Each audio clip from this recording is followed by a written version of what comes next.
Liberia, West Africa. Over half the population fled their homes in terror during its long and bloody civil war. Some, like Winifred, ended up in these sprawling camps for displaced people. Moses, and thousands of children like him, were separated from their parents and ended up in rebel gangs, living in the bush for years. After 14 years of anarchy, the international community has arrived in force in an effort to stabilise the country. Many see this as Liberia's last chance.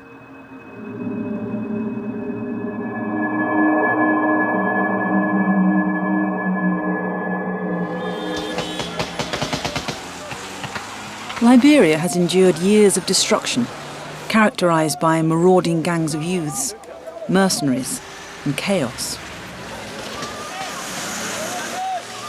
Violence rocked Africa's oldest republic in the late 1980s, when economic collapse ended in civil war. Dissidents from Charles Taylor's National Patriotic Front overran the country and executed the then president, Samuel Doe.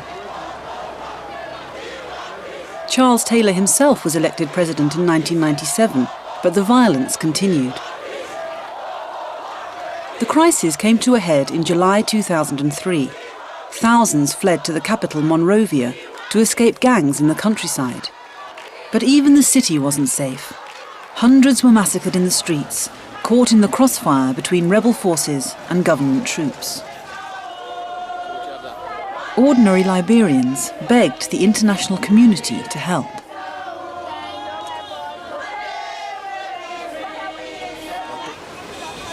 In the course of the war, over 1.5 million Liberians were forced from their homes, uprooted and displaced. Some fled abroad. Others, caught between the warring factions, lost their property, their homes, their families, and even their lives. We begin a fear.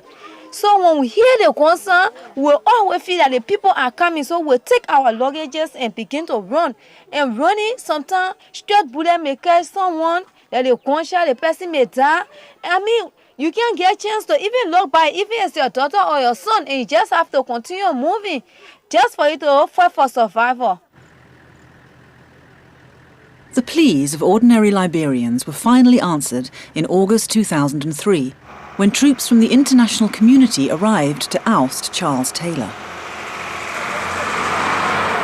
By October, a massive UN peacekeeping mission was in place and a peace accord signed, establishing a transitional government drawn from the warring factions. Many had never held office before. We have a difficult government to run, a government of inclusion, but by the will of God, we're trying to do our best. And one of the cardinal reasons has happened to be that all Liberians are fed up with the war. And so we say we have to put a halt to this nonsense. The international community should be ashamed of itself, that for 24 years they stood by while there was murder, mayhem, rape, and chaos here, and they did nothing.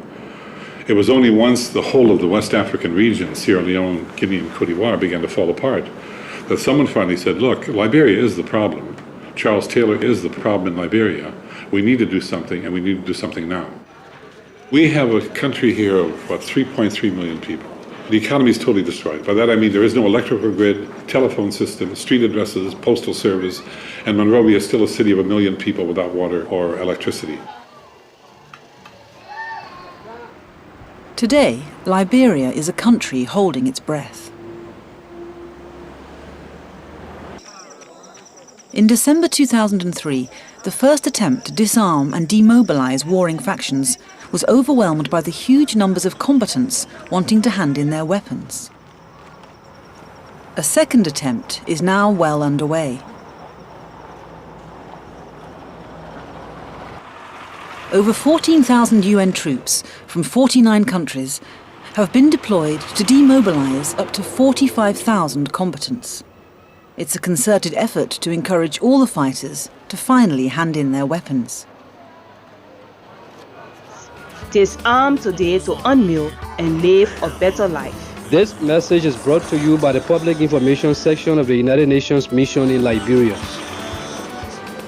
Today, UNMIL, the United Nations peacekeeping mission in Liberia, is the largest peacekeeping mission in the world.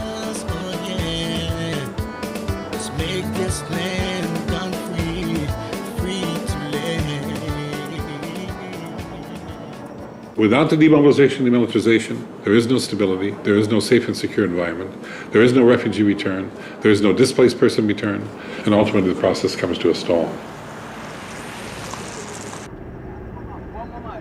Disarmament is taking place in the countryside, where most of the former combatants still live. Large groups roam the country roads, walking for hours to hand in their weapons and go through the process of demobilisation. These men have been fighting in the bush for years. Tension remains high.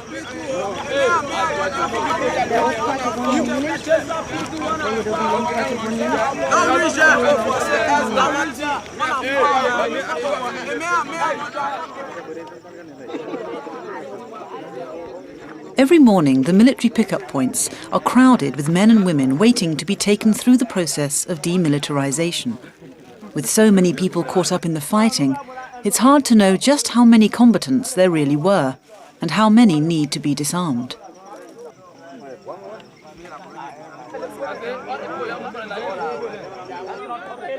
Rebel leaders are cooperating with the UN forces to verify their fighters. Babyface is a former rebel commander. Tomorrow I'm a so that's why I want to get all and report everything. If one is missing, I'll answer questions for you. The United Nations forces face a tough challenge cutting through the paramilitary command structures and maintaining calm. Once they've handed in their weapons, they need to find new ways of occupying themselves and earning a living. A fact that Magnet, another rebel leader, understands only too well. We are talking about next plan. After leaving an arm, is the meeting we are telling you now to help all 40 men. Because we have so many people. You know, education, trade, data, medical, whatsoever.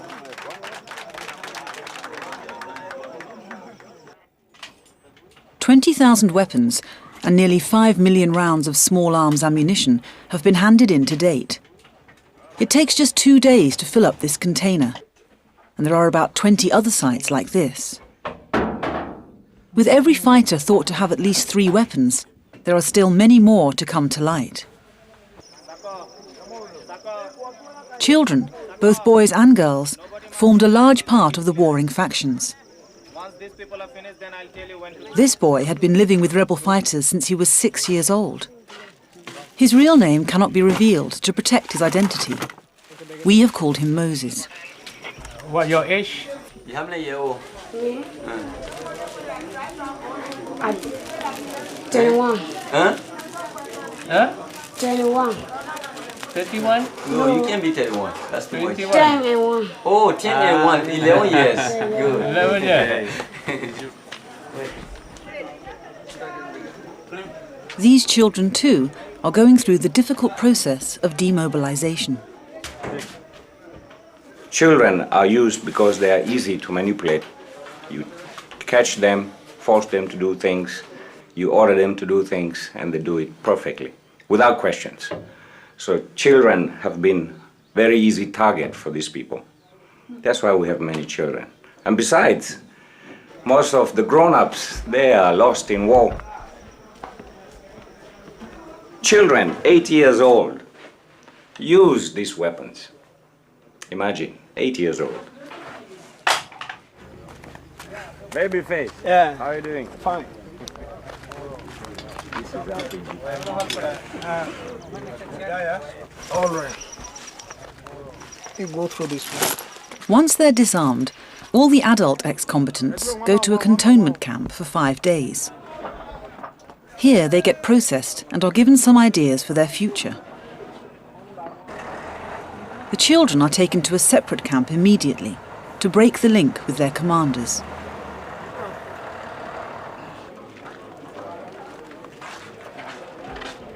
Some have been caught up in the war. You know, when the war hit like that, they are separated from their parents. And the only people that they see are these commandants that they get recruited, you know. Well, there are various kind of atrocities, even though some haven't really come out yet to say what they are, you know. But some have been used as ammunition carriers, you know. Some have been fighting themselves, child soldiers. Some have been cooks. Some have been wives to them. War start coming here, and the big people that can hold in the town. They made a money, made a home affair, me and my brothers divided. We were fighting. Our Google friend was behind all. Most of them died. My own brothers, they died to the play a dollar. Each person, two person will smoke it now. Now one know again. Everybody happy now. Oh, you going to go down? You're not going to go down. I think now. I follow behind them. I come in, they cheated. He said, "Hey, my begin, why are brother?" I said, "The rebel they finish home, my brother." He said, "Okay, you will be with me." I said, "I will be with you." That made me know in general. They capture one person. They push out the person in front of me. That made me scared. They used to hold them, they put them in the horse, they burn them. For you to find one horse, say a ha. While they play down, they burn the whole area. These children, they look like normal children, you know, but they have, I don't know, so much sorrow inside, so much hurt inside. And once you start talking to them, you know they are hurt.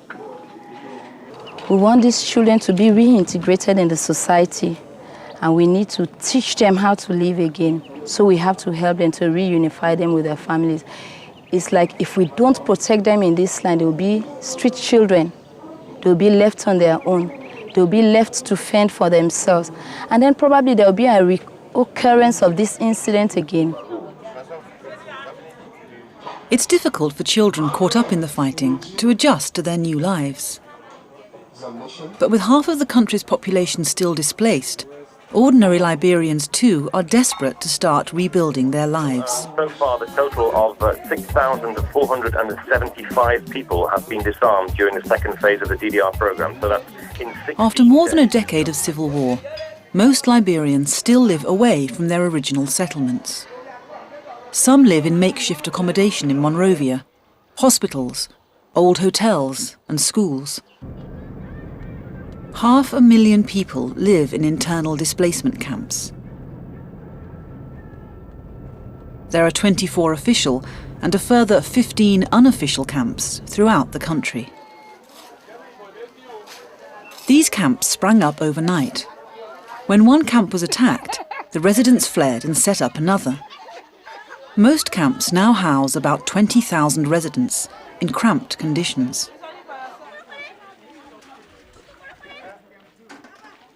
Camp residents can't work or earn a living and are completely dependent on food supplies from international agencies. Internally displaced people here are desperate to go home. But for now, they are waiting and listening to see how successful the demobilisation is.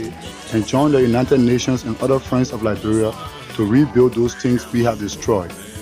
We the young people in all 260 people coming in. There were 33,000 small arms rounds that came in yesterday, plus the requisite amount of unexploded ordnance, mortars, hand Thomas grenades. Kessley, Winifred and their family were forced to move camp 6 times in 8 years. Like many others, Winifred lost members of her family when she was fleeing an armed attack. Due to the serious attack and the gunshot, the sound that we're hearing, we all became confused and we just stuck now. So we never knew where we were. It was due to the same war that I have to lose my little brother and my sister, even my parents. Winifred's desperate for the violence to end. She's tired of war. She just wants to find her family and go home. If they are finished with this armament, then it means my brothers or friends they will not be having armed again to attack me, to take my property, to kill me. If they disarm them, then we are all the same. Then violence has stopped.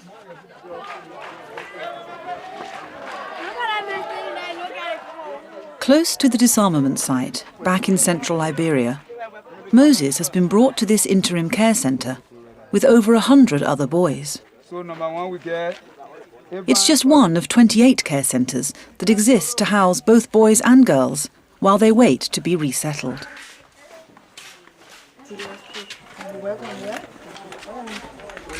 We need to de-traumatize them. They are highly traumatized. We have to counsel them. They should feel at home. They should feel wanted once more in the society. We are trying to make them to get that sense of reasoning before letting them go back into the community, because when they were in the community, they caused a lot of problems. So we have to come and prepare them from there, then go back to the community and prepare the community so they can accept them within the community.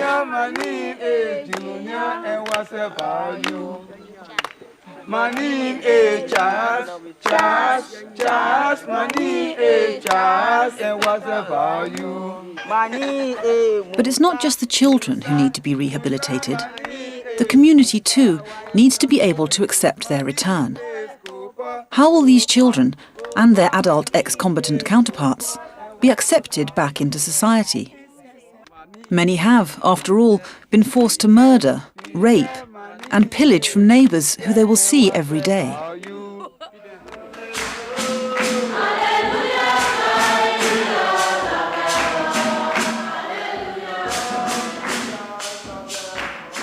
We have to forgive our brothers and children because the money never took it intentionally. So we just have to forgive them just for us to be having peace in this country.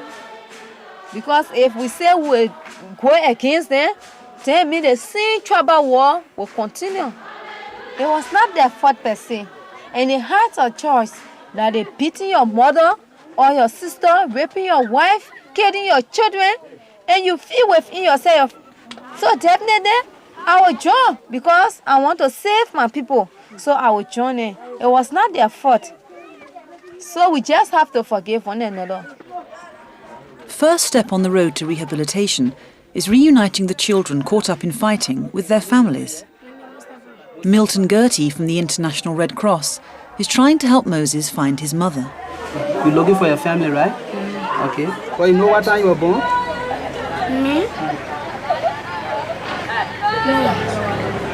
Huh? No. You don't know the year you were born?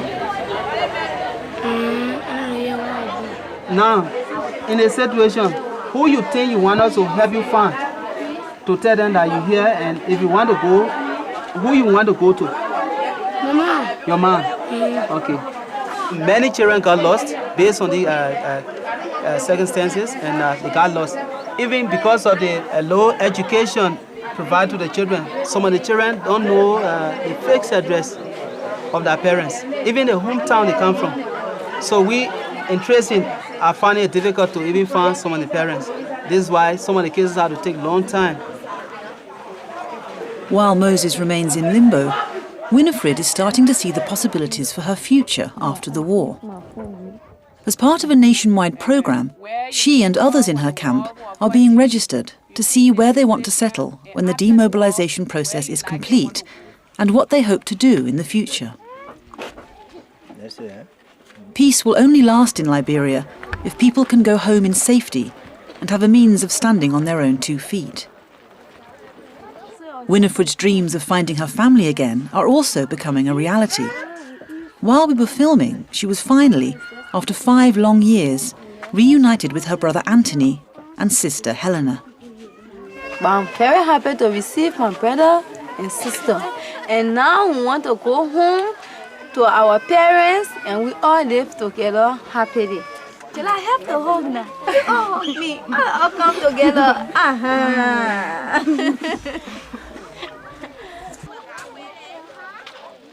Rebuilding Liberia is a major challenge. 500,000 people like Winifred, living in camps, need to be resettled and given the chance of a new start. The country itself needs to be almost entirely rebuilt. At present, the country is almost totally dependent on foreign aid. The international community has pledged funding support, but not yet delivered all of it. Liberia needs to start earning its way and encouraging foreign investment. Unless we demobilize and demilitarize, the whole process fails. We're trying to find every possible way we can to breach that gap between demilitarization, demobilization, and reintegrate society. Why? You don't want mafia gangs or young people disenfranchised out there with nothing to do. Because I think many of these people who pledge money are waiting to see how successful will this be. The transitional government has a term of just 2 years, and within that time it must oversee the disarmament process, resettle its citizens, hold free and fair elections, and get the country back to work. One of the fundamental problems we have today is the lack of jobs. Everybody is yearning for money, and the government here is relying almost entirely on the goodwill of the international community. We need to put our people back to work. We need to put them back to work. There's no way out. This is a country of 3.3 million people. It has enormous assets: lumber, diamonds, gold, 8.5 million rubber trees, and only 15% of the arable land is utilized. It could be a very rich little place.